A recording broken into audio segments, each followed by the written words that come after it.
The Canterbury Tales and Other Poems of Geoffrey Chaucer, edited by D. Lang Purvis. The Life of Geoffrey Chaucer. Not in point of genius only, but even in point of time, Chaucer may claim the proud designation of first English poet. He wrote The Court of Love in 1345, and The Romaunt of the Rose, if not also Troilus and Cressida, probably within the next decade. The dates usually assigned to the poems of Laurence Minot extend from 1335 to 1355, while The Vision of Piers Plowman mentions events that occurred in 1360 and 1362. Before which date Chaucer had certainly written The Assembly of Fowls and his Dream. But though they were his contemporaries, neither Minot nor Langland, if Langland was the author of The Vision, at all approached Chaucer in the finish of the force or the universal interest of their works and the poems of earlier writers, as Laymonde and the author of Ormulum are less English than Anglo-Saxon or Anglo-Norman. Those poems reflected the perplexed struggle for supremacy between the two grand elements of our language, which marked the 12th and 13th centuries. A struggle intimately associated with the political relations between the conquering Normans and the subjugated Anglo-Saxons. Chaucer found two branches of the language, that spoken by the people, Teutonic in its genius and its forms, and that spoken by the learned and the noble, based on the French. Yet each branch had begun to borrow of the other, just as nobles and people had been taught to recognize that each needed the other in the wars and the social tasks of the time. And Chaucer, a scholar, a courtier, a man conversant with all orders of society, but accustomed to speak, think, and write in the words of the highest, by his comprehensive genius cast into the simmering mould a magical amalgamate, which, made of two half-hostile elements, unite and interpenetrate each other. Before Chaucer wrote, there were two tongues in England, keeping alive the feuds and resentments of cruel centuries. When he laid down his pen, there was practically but one speech. There was, and ever since has been, but one people.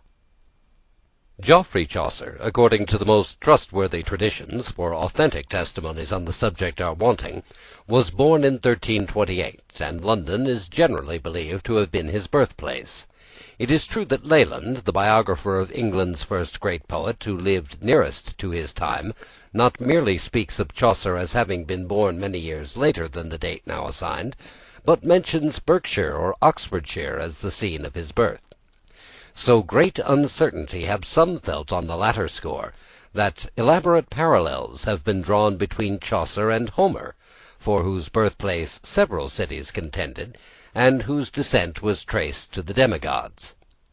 Leland may seem to have had fair opportunities of getting at the truth about Chaucer's birth, for Henry VIII had him, at the suppression of the monasteries throughout England, to search for records of public interest, the archives of the religious houses.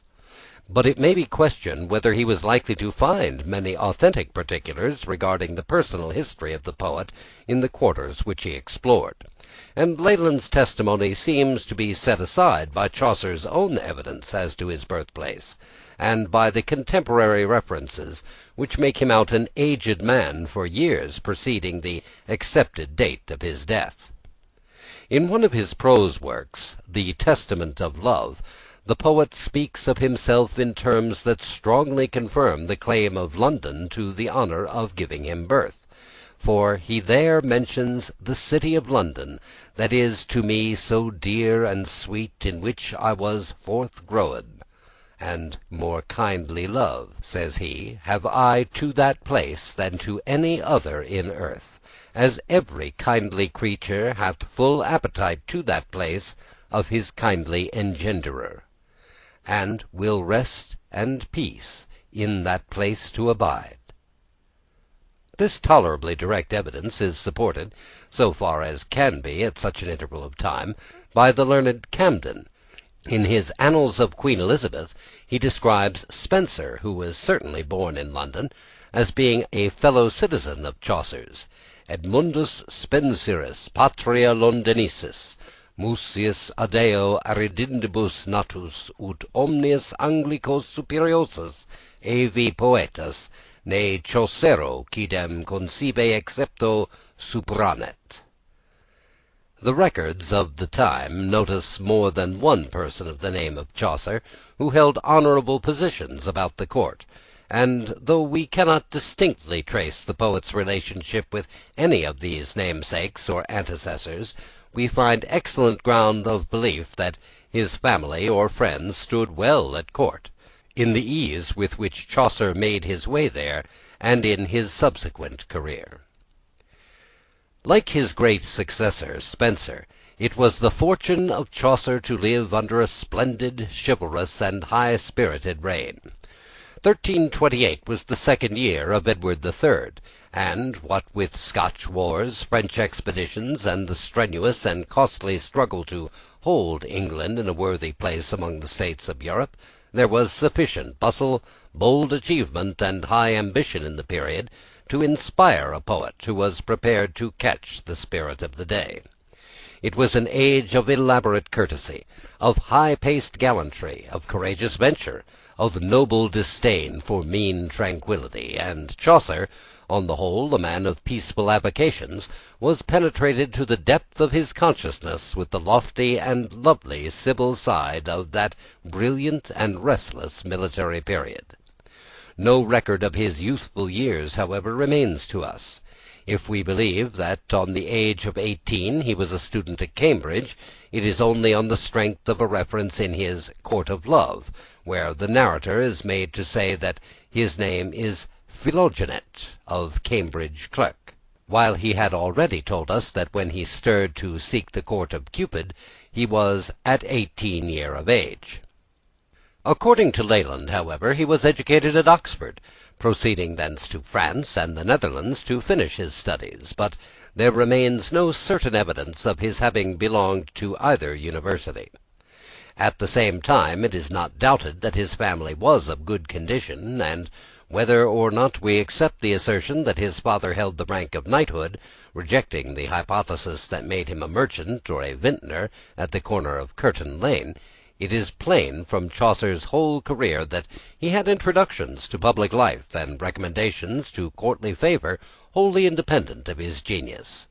We have the clearest testimony that his mental training was of wide range and thorough excellence, although rare for a mere courtier in those days. His poems attest his intimate acquaintance with the divinity, the philosophy, and the scholarship of his time, and show him to have had the sciences, as then developed and taught, at his fingers' ends. Another proof of Chaucer's good birth and fortune would be found in the statement that, after his university career was completed, he entered the Inner Temple, the expenses of which could be borne only by men of noble and opulent families. But although there is a story that he was once fined 2 shillings for thrashing a Franciscan friar in Fleet Street, we have no direct authority for believing that the poet devoted himself to the uncongenial study of the law. No special display of knowledge on that subject appears in his works, yet in the sketch of the Manciple, in the prologue to the Canterbury Tales, may be found indications of his familiarity with the internal economy of the Inns of Court, while numerous legal phrases and references hint that his comprehensive information was not at fault on legal matters.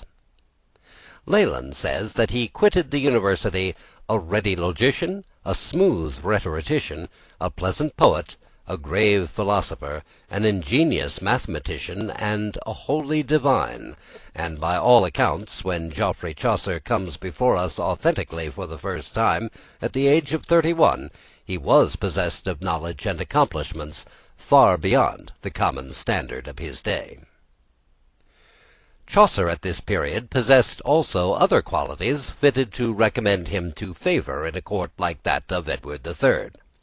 Urey describes him, on the authority of a portrait, as being then of fair beautiful complexion, his lips red and full, his size of a just medium, and his port and air graceful and majestic.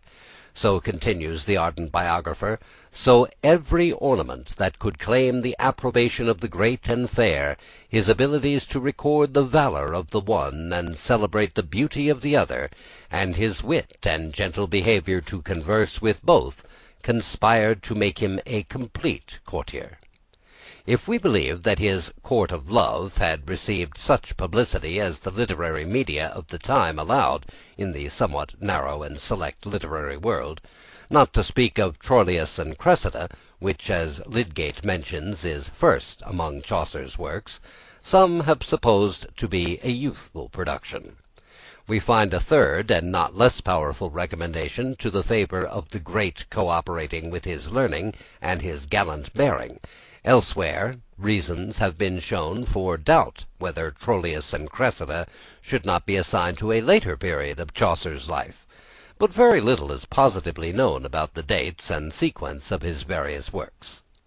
In the year 1386, being called as witness with regard to a contest on a point of heraldry between Lord Scrope and Sir Robert Grosvenor, Chaucer deposed that he entered on his military career in 1359. In that year Edward III invaded France for the third time, in pursuit of his claim to the French crown, and we may fancy that, in describing the embarkation of the knights in Chaucer's Dream, the poet gained some of the vividness and stir of his picture from his recollections of the embarkation of the splendid and well-appointed royal host at Sandwich, on board the 1,100 transports provided for the enterprise. In this expedition the laurels of Poitiers were flung on the ground. After vainly attempting Rennes and Paris, Edward was constrained by cruel weather and lack of provisions to retreat towards his ships. The fury of the elements made the retreat more disastrous than an overthrow in pitched battle. Horses and men perished by the thousands, or fell into the hands of the pursuing French. Chaucer, who had been made a prisoner at the siege of Réther, was among the captives in the possession of France when the Treaty of Brittany, the Great Peace, was concluded, in May 1360. Returning to England, as we may suppose, at the peace, the poet ere long fell into another and a pleasanter captivity, for his marriage is generally believed to have taken place shortly after his release from foreign durance. He had already gained the personal friendship and favour of John of Gaunt, Duke of Lancaster, the king's son. The Duke, while Earl of Richmond, had courted and won to wife, after a certain delay, Blanche, daughter and co-heiress of Henry, Duke of Lancaster, and Chaucer is by some believed to have written the Assembly of Fowls to celebrate the wooing, as he wrote Chaucer's Dream to celebrate the wedding of his patron. The marriage took place in 1359, the year of Chaucer's expedition to France, and, as in the Assembly of Fowls, the formel or female eagle, who is supposed to represent the Lady Blanche, begs that her choice of a mate may be deferred for a year. 1358 and 1359 have been assigned as the respective dates of the two poems already mentioned. In the Dream, Chaucer prominently introduces his own lady-love, to whom, after the happy union of his patron with the Lady Blanche, he is wedded amid great rejoicing, and various expressions in the same poem show that not only was the poet high in favour with the illustrious pair, but that his future wife had also peculiar claims on their regard. She was the younger daughter of Sir Payne Roet,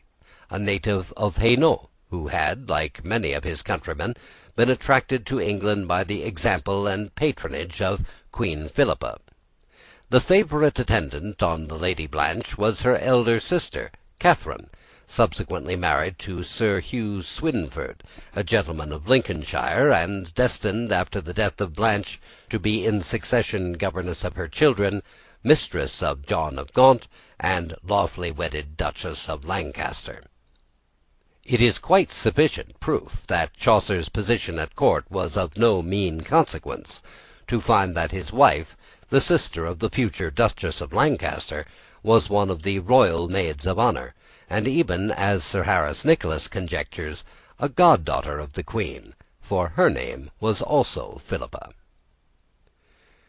Between 1359, when the poet himself testifies that he was made prisoner while bearing arms in France, and September 1366, when Queen Philippa granted her former maid of honour, by the name of Philippa Chaucer, a yearly pension of 10 marks, or £6 13 shillings 4 pence, we have no authentic mention of Chaucer, express or indirect. It is plain from this grant that the poet's marriage with Sir Payne Roet's daughter was not celebrated later than 1366. The probability is that it closely followed the return from the wars. In 1367, Edward III settled upon Chaucer a life pension of 20 marks, for the good service which our beloved valet, Dilectius Valetus Noster, Geoffrey Chaucer, has rendered, and will render in time to come. Camden explains Valetus Hospitii to signify a gentleman of the Privy Chamber. Selden says that the designation was bestowed upon young heirs designed to be knighted, or young gentlemen of great descent and quality. Whatever the strict meaning of the word, it is plain that the poet's position was honourable and near to the king's person, and also that his worldly circumstances were easy, if not affluent, for it need not be said that 20 marks in those days represented 12 or 20 times the sum in these. It is believed that he found powerful patronage, not merely from the Duke of Lancaster and his wife, but from Margaret, Countess of Pembroke, the king's daughter. To her Chaucer is supposed to have addressed the goodly ballad, in which the lady is celebrated under the image of the daisy. Her he is by some understood to have represented under the title of Queen Alcestis in the Court of Love, and the prologue to The Legend of Good Women, and in her praise we may read his charming descriptions and eulogies of the daisy, French Marguerite, the name of his royal patroness. To this period of Chaucer's career we may probably attribute the elegant and courtly, if somewhat conventional, poems of The Flower and the Leaf, The Cuckoo and the Nightingale, etc. The Lady Margaret, says Urry, would frequently compliment him on his poems, but this is not to be meant of his Canterbury Tales, they being written in the latter part of his life, when the courtier and the fine gentleman gave way to solid sense and plain descriptions. In his love pieces he was obliged to have the strictest regard to modesty and decency, the ladies at that time insisting so much on the nicest punctilios of honour, that it was highly criminal to deprecate their sex, or do anything that might offend virtue. Chaucer, in their estimation, had sinned against the dignity and honour of womankind by his translation of the French Roman de la Rose, and by his Troilus and Cressida, assuming it to have been among his less mature works, and to atone for those offences the Lady Margaret, though other and older accounts say it was the first queen of Richard II, Anne of Bohemia, prescribed to him the task of writing The Legend of Good Women. About this period, too, we may place the composition of Chaucer's A.B.C., or The Prayer of Our Lady, made at the request of the Duchess Blanche, a lady of great devoutness in her private life. She died in 1369, and Chaucer, as he had allegorized her wooing, celebrated her marriage, and aided her devotions, now lamented her death in a poem entitled The Book of the Duchess, or The Death of Blanche. In 1370 Chaucer was employed on the king's service abroad, and in November 1372, by the title of Suctifer Noster, our esquire or shield-bearer, he was associated with Jacobus Pronan and Johannes de Mari Civis Janususis in a royal commission, bestowing full powers to treat with the Duke of Genoa, his council and state. The object of the embassy was to negotiate upon the choice of an English port at which the Genoese might form a commercial establishment; and Chaucer, having quitted England in December, visited Genoa and Florence, and returned to England before the end of November 1373, for on that day he drew his pension from the Exchequer in person. The most interesting point connected with this Italian mission is the question whether Chaucer visited Petrarch at Padua. That he did is unhesitatingly affirmed by the old biographers, but the authentic notices of Chaucer during the years 1372 and 1373, as shown by the researches of Sir Harris Nicolas, are confined to the facts already stated, and we are left to answer the question by the probabilities of the case, and by the aid of what faint light the poet himself affords. We can scarcely fancy that Chaucer, visiting Italy for the first time in a capacity which opened for him easy access to the great and famous, did not embrace the chance of meeting a poet whose works he evidently knew in their native tongue and highly esteemed.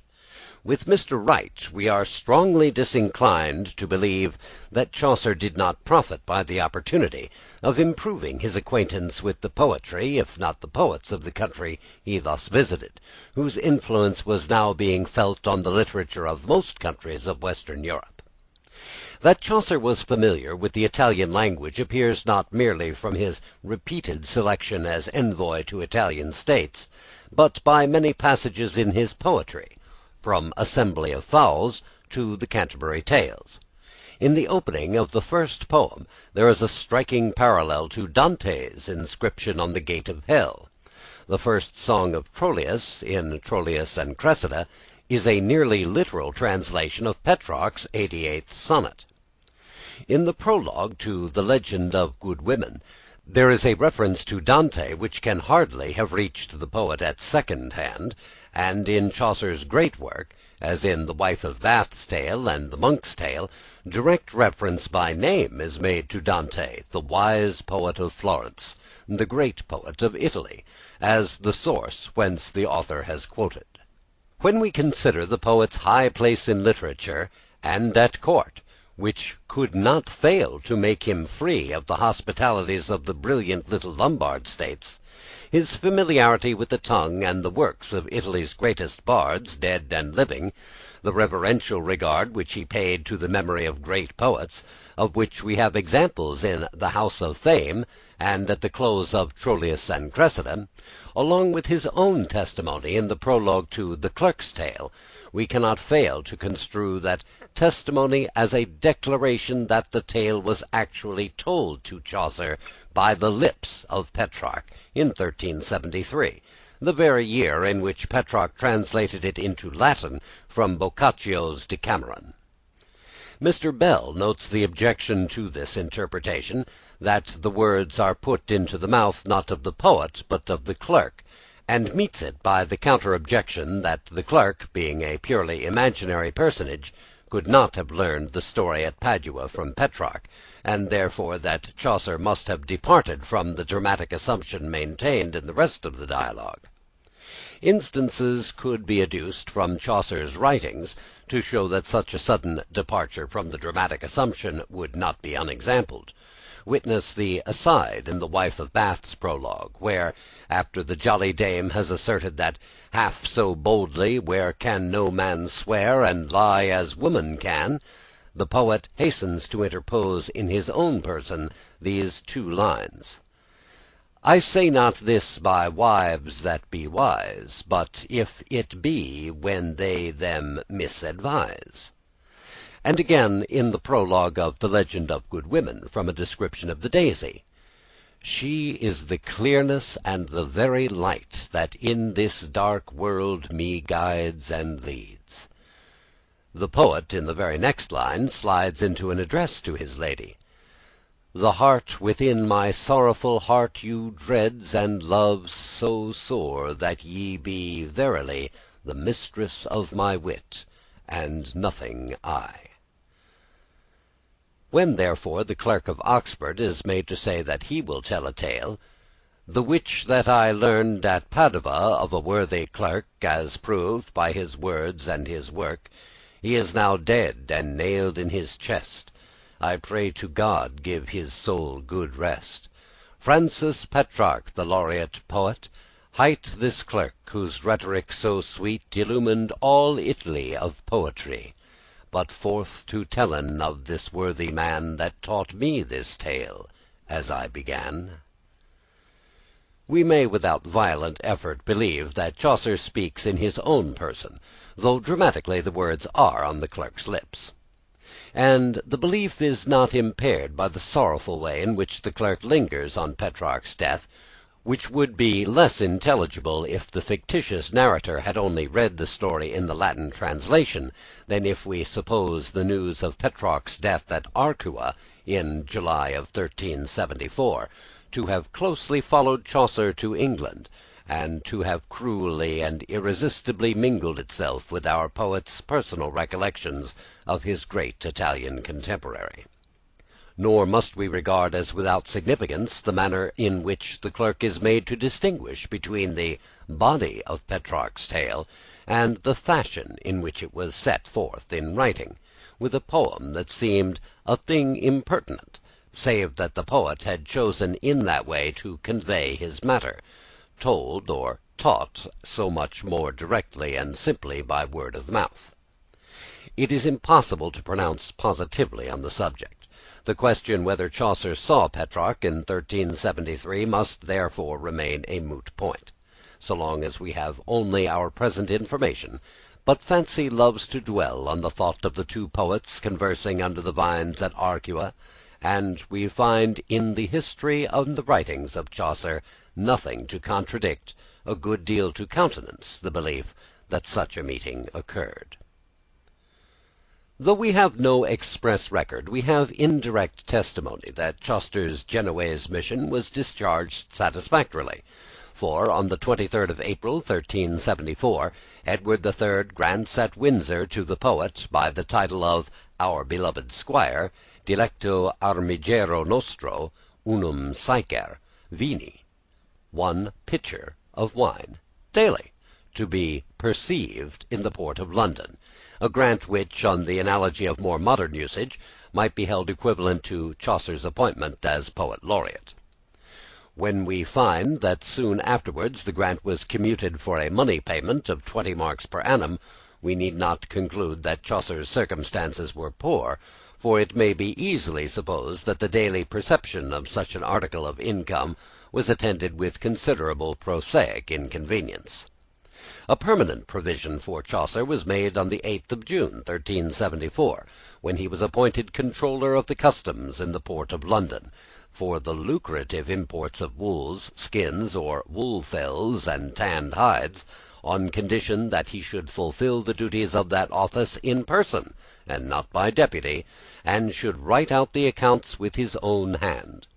We have what seems evidence of Chaucer's compliance with these terms in the House of Fame, where, in the mouth of the eagle, the poet describes himself, when he has finished his labour and made his reckonings, as not seeking rest and news in social intercourse, but going home to his own house, and there, all so dumb as any stone, sitting at another book, until his look is dazed. And again, in the record that in 1376 he received a grant of £731, 4 shillings 6pence, the amount of a fine levied on one John Kent, whom Chaucer's vigilance had frustrated in the attempt to ship a quantity of wool for Dordrecht without paying the duty,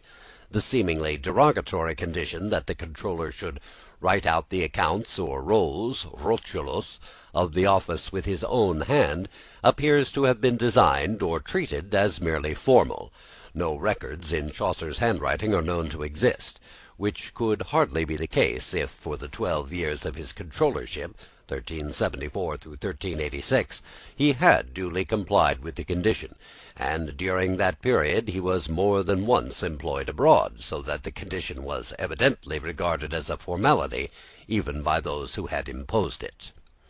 Also, in 1374, the Duke of Lancaster, whose ambitious views may well have made him anxious to retain the adhesion of a man so capable and accomplished as Chaucer, changed into a joint life annuity remaining to the survivor, and charged on the revenues of the Savoy a pension of £10, which 2 years before he settled on the poet's wife, whose sister was then the governess of the Duke's 2 daughters, Philippa and Elizabeth, and the Duke's own mistress.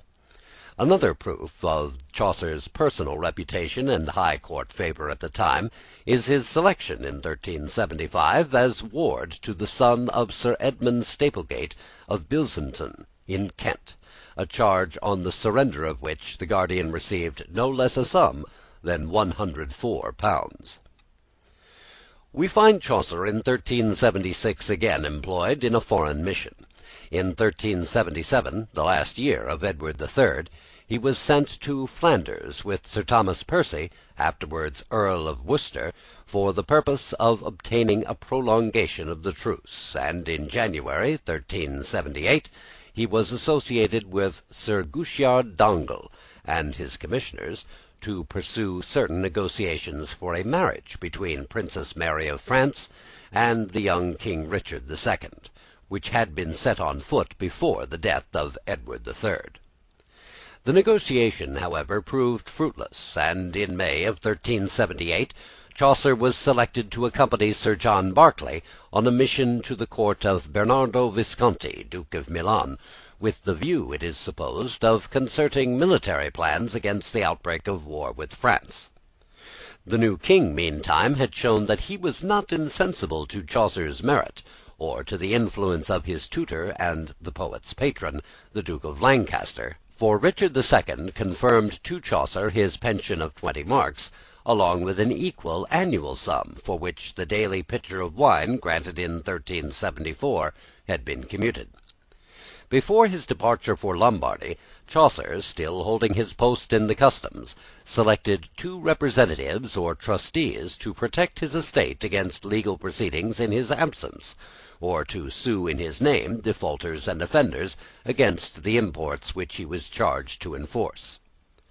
One of these trustees was called Richard Forester, the other was John Gower, the poet, the most famous English contemporary of Chaucer, with whom he had for many years been on terms of admiring friendship, although from the strictures based on certain productions of Gower's in the prologue of the Man of Law's Tale, it has been supposed that in the later years of Chaucer's life the friendship suffered some diminution. To the moral Gower and the philosophical Strode Chaucer directed or dedicated his Troilus and Cressida, while in the Confessio Amantis Gower introduces a handsome compliment to his greater contemporary as the disciple of the poet of Venus, with whose glad songs and ditties made her praise during the flowers of his youth. The land was filled everywhere. Gower, however, a monk and a conservative, held to the party of the Duke of Gloucester, the rival of the Wickliffiate and innovating Duke of Lancaster, who was Chaucer's patron, and whose cause was not a little aided by Chaucer's strictures on the clergy. And thus it is not impossible that political differences may have weakened the old bonds of personal friendship and poetic esteem. Returning from Lombardy early in 1379, Chaucer seems to have been again sent abroad, for the records exhibit no trace of him between May and December of that year. Whether by proxy or in person, however, he received his pensions regularly until 1382, when his income was increased by his appointment to the post of Controller of Petty Customs in the port of London. In November of 1384 he obtained a month's leave of absence on account of his private affairs, and a deputy was appointed to fill his place, and in February of the next year he was permitted to appoint a permanent deputy, thus at length gaining relief from that close attention to business which probably curtailed the poetic fruits of the poet's most powerful years. Chaucer is next found occupying a post which has not often been held by men gifted with his particular genius, that of a county member. The contest between the Dukes of Gloucester and Lancaster and their adherents for the control of the government was coming to a crisis, and when the recluse and studious Chaucer was induced to offer himself to the electors of Kent as one of the knights of their share, where presumably he held property, we may suppose that it was with the view of supporting his patron's cause in the impending conflict. The Parliament in which the poet sat assembled at Westminster on the 1st of October, and was dissolved on the 1st of November, 1386. Lancaster was fighting and intriguing abroad, absorbed in the affairs of his Castilian succession. Gloucester and his friends at home had everything their own way. The Earl of Suffolk was dismissed from the Woolsack and impeached by the Commons, and although Richard at first stood out courageously for the friends of his uncle Lancaster, he was constrained by the refusal of supplies to consent to the proceedings of Gloucester. A commission was wrung from him under protest, appointing Gloucester, Arundel, and 12 other peers and prelates a permanent council to inquire into the condition of all the public departments, the courts of law, and the royal household, with absolute powers of redress and dismissal. We need not ascribe to Chaucer's parliamentary exertions in his patron's behalf, nor to any malpractices of his official conduct, the fact that he was among the earliest victims of the commission. In December 1386 he was dismissed from both his offices in the port of London, but he retained his pensions, and drew them regularly, twice a year, at the Exchequer, until 1388. In 1387 Chaucer's political reverses were aggravated by a severe domestic calamity. His wife died, and with her died the pension which had been settled on her by Queen Philippa in 1366, and confirmed to her at Richard's accession in 1377. The change made in Chaucer's pecuniary position by the loss of his offices and his wife's pension must have been very great. It would appear that during his prosperous times he had lived in a style quite equal to his income, and had no ample resources against a season of reverse, for on the 1st of May 1388, less than a year and a half after being dismissed from customs, he was constrained to assign his pensions by surrender in chancery to one John Scalby. In May 1389, Richard II, now of age, abruptly resumed the reins of government, which, for more than 2 years, had been ably but cruelly managed by Gloucester. The friends of Lancaster were once more supreme in the royal councils, and Chaucer speedily profited by the change.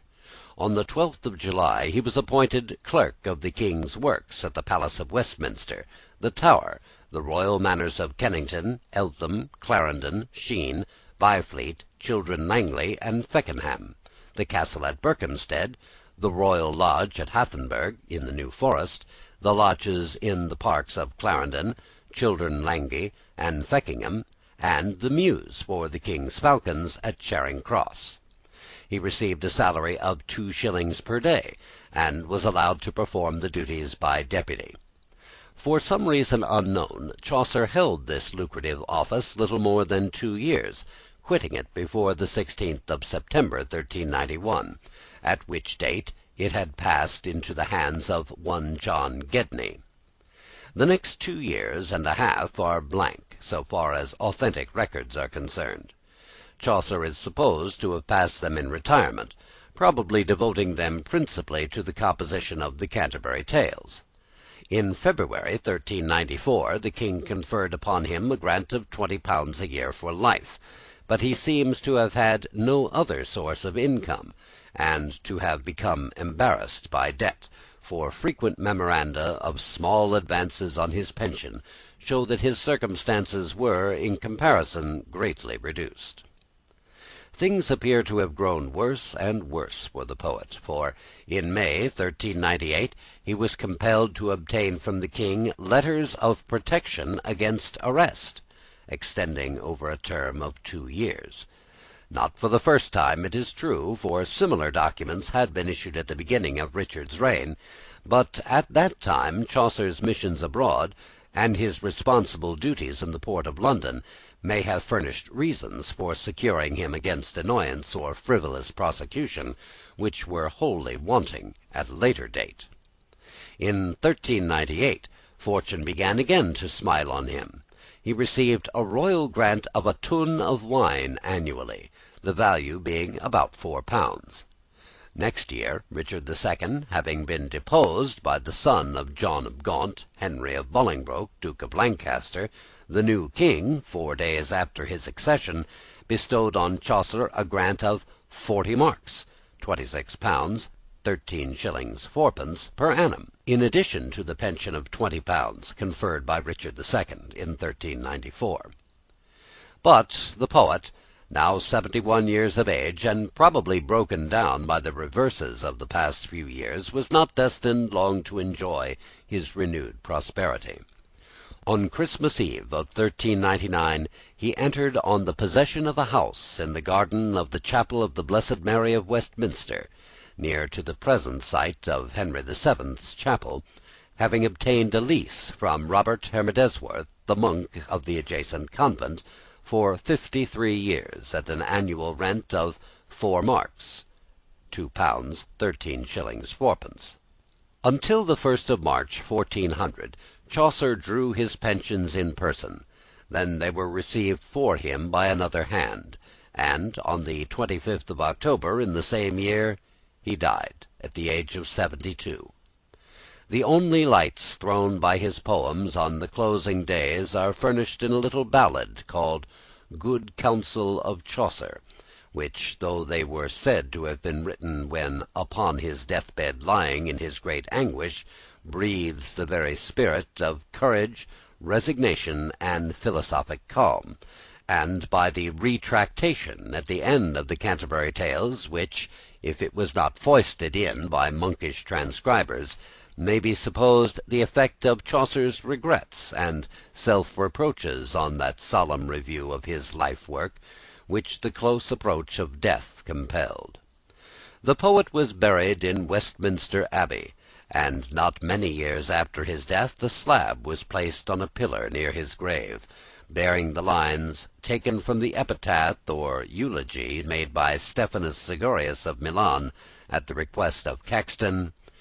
Galfridus Chaucer, vates, et fama poesis, materne hoc sucra sum tumultuus humo. Around 1555, Mr. Nicholas Brigham, a gentleman of Oxford, who greatly admired the genius of Chaucer, erected the present tomb, as near to the spot where the poet lay before the chapel of St. Becket as was then possible by reason of the cancelli, which the Duke of Buckingham subsequently obtained leave to remove, that room might be made for the tomb of Dryden. On the structure of Mr. Brigham, besides a full-length representation of Chaucer, taken from a portrait drawn by his scholar, Thomas O'Cleve, was, or is, though now almost illegible, the following inscription: M.S. Qui fuit anglorum vates ter maximis olim, Galfridus Chaucer, conditur hoc tumulo,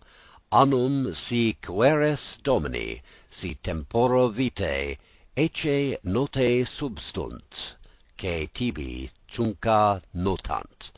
25 Octobris 1400. Nirmanum requis mors, en Brigham host fecit, musarum nomni sumptus. 1556. Concerning his personal appearance and habits, Chaucer has not been reticent in his poetry. Urey sums up the traits of his aspect and character fairly thus: he was of a middle stature, the latter part of his life inclinable to be fat and corpulent, as appears by the host's bantering him in his journey to Canterbury, and comparing shapes with him.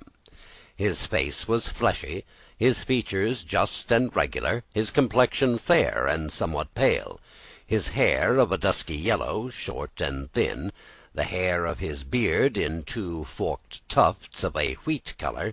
his forehead broad and smooth, his eyes inclining usually to the ground, which is intimated by his host's words, his whole face full of liveliness, a calm, easy sweetness, and a studious, venerable aspect.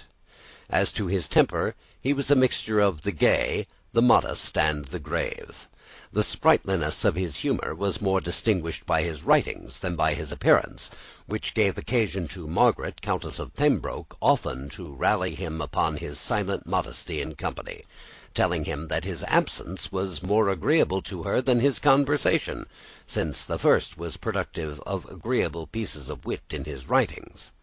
But the latter was filled with a modest deference, and too distant respect. We see nothing merry or jocose in his behaviour with his pilgrims, but a silent attention to their mirth, rather than any mixture of his own. While disengaged from public affairs, his time was entirely spent in study and reading. So agreeable to him was this exercise, that he says he preferred it to all other sports and diversions. He lived within himself, neither desirous to hear, nor busy to concern himself with the affairs of his neighbours. His course of living was temperate and regular. He went to rest with the sun, and rose before it, and by that means enjoyed all the pleasures of the better part of the day, his morning walk and fresh contemplations. This gave him the advantage of describing the morning in so lively a manner as he does everywhere in his works. The springing sun glows warm in his lines, and the fragrant air blows cool in his descriptions. We smell the sweets of the bloomy haws, and hear the music of the feathered choir, wherever we take a forest walk with him. The hour of the day is not easier to be discovered from the reflection of the sun in Titian's paintings than in Chaucer's morning landscapes. His reading was deep and extensive, his judgment sound and discerning. In one word, he was a great scholar, a pleasant wit, a candid critic, a sociable companion, a steadfast friend, a grave philosopher, a temperate economist, and a pious Christian. Chaucer's most important poems are Troilus and Cressida, the Romaunt of the Rose, and the Canterbury Tales. Of the first, containing 8,246 lines, an abridgment with a prose connecting outline of the story is given in this volume. With the second, consisting of 7,699 octosyllabic verses, like those in which the House of Fame is written, it is found impossible to deal with in the present edition. The poem is a curtailed translation from the French Roman de la Rose, commenced by Guillaume de Loris, who died in 1260, after contributing 4,070 verses, and completed in the last quarter of the 13th century by Jean de Meun, who added some 18,000 verses. It is a satirical allegory, in which the vices of courts, the corruptions of the clergy, the disorders and inequalities of society in general are unsparingly attacked, and the most revolutionary doctrines are advanced, and though, in making his translation, Chaucer softened or eliminated much of the satire in the poem, still it remained in his verse a caustic exposure of the abuses of the time, especially those which discredited the Church. The Canterbury Tales are presented in this edition with as near an approach to completeness in regard for the popular character of the volume permitted. The 17,385 verses of which the poetical tales consist have been given without abridgment or purgation, save in a single couplet, but the main purpose of the volume being to make the general reader acquainted with the poems of Chaucer and Spenser, the editor has ventured to contract the two prose tales, Chaucer's Tale of Meliboeus and the Parson's Sermon or Treatise on Penitence, so as to save about 30 pages for the introduction of Chaucer's minor pieces. At the same time, by giving prose outlines of those omitted parts, it has been sought to guard the reader against the fear that he was losing anything essential or even valuable. It is almost needless to describe the plot, or point out the literary place of the Canterbury Tales, Perhaps in the entire range of ancient and modern literature there is no work that so clearly and freshly paints for future times the picture of the past. Certainly no Englishman has ever approached Chaucer in the power of fixing for ever the fleeting traits of his own time. The plan of the poem had been adopted before Chaucer chose it, notably in the Decameron of Boccaccio, although there the circumstances under which the tales were told, with the terror of the plague hanging over the merry company, lent a grim grotesqueness to the narrative, unless we can look at it abstracted from its setting. Chaucer, on the other hand, strikes a perpetual keynote of gaiety whenever he mentions the word pilgrimage, and at every stage of the connecting story we bless the happy thought which gives us the incessant incident, movement, variety, and unclouded but never monotonous joyousness. The poet, the evening before he starts on a pilgrimage to the shrine of Saint Thomas at Canterbury, lies at the Tabard Inn in Southwark, curious to know in what companionship he is destined to fare forward on the morrow. Chance sends him 29 in a company, representing all orders of English society, lay and clerical, from the knight and the abbot down to the ploughman and the Pompadour. The jolly host of the Tabard, after supper, when tongues are loosed and hearts are opened, declares that not this year he has seen with such company at once under its roof-tree, and proposes that, when they set out the next morning, he should ride with them and make them sport. All agree, and Harry Bailey unfolds his scheme. Each pilgrim, according to the poet, shall tell 2 tales on the road to Canterbury, and 2 on the way back to London, and he whom the general voice pronounces to have told the best tale shall be treated to supper at the common cost, and of course to mine host's profit, when the cavalcade returns from the saint's shrine to the Southwark hostelry. All joyously assent, and early on the morrow, in the gay spring sunshine, they ride forth, listening to the heroic tale of the brave and gentle knight who has been gracefully chosen by the host to lead the spirited competition of the story-telling. To describe thus the nature of the plan, and to say that when Chaucer conceived, or at least began to execute it, he was between 60 and 70 years of age, is to proclaim that the Canterbury Tales could never be more than a fragment. 30 pilgrims, each telling 2 tales on the way out and 2 more on the way back.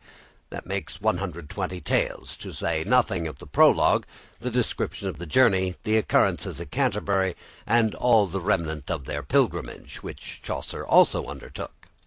No more than 23 of the 120 stories are told in the work as it comes down to us. That is, only 23 of the 30 pilgrims tell the first of the 2 stories on the road to Canterbury, while of the stories on the return journey we have not one, and nothing is said about the doings of the pilgrims at Canterbury, which would, if treated like the scene at the Tabard, have given us a still livelier picture of the period. But the plan was too large, and although the poet had some reserves in stories which he had already composed in an independent form, death cut short his labour ere he could even complete the arrangement and connection of more than a very few of the tales. Incomplete as it is, however, the magnum opus of Chaucer was in its own time received with immense favour. Manuscript copies are numerous, even now, no slight proof of its popularity, and when the invention of printing was introduced into England by William Caxton, the Canterbury Tales issued from his press in the year after the first English printed book, The Game of Cheese, had been struck off. Innumerable editions have since been published, and it may fairly be affirmed that few books have been so much in favour with the reading public of every generation as this book, which the lapse of every generation has been rendering more unreadable. Apart from the Romaunt of the Rose, no really important poetical work of Chaucer's is omitted from or unrepresented in the present edition. Of the legend of good women, the prologue only is given, but it is the most genuinely Chaucerian part of the poem.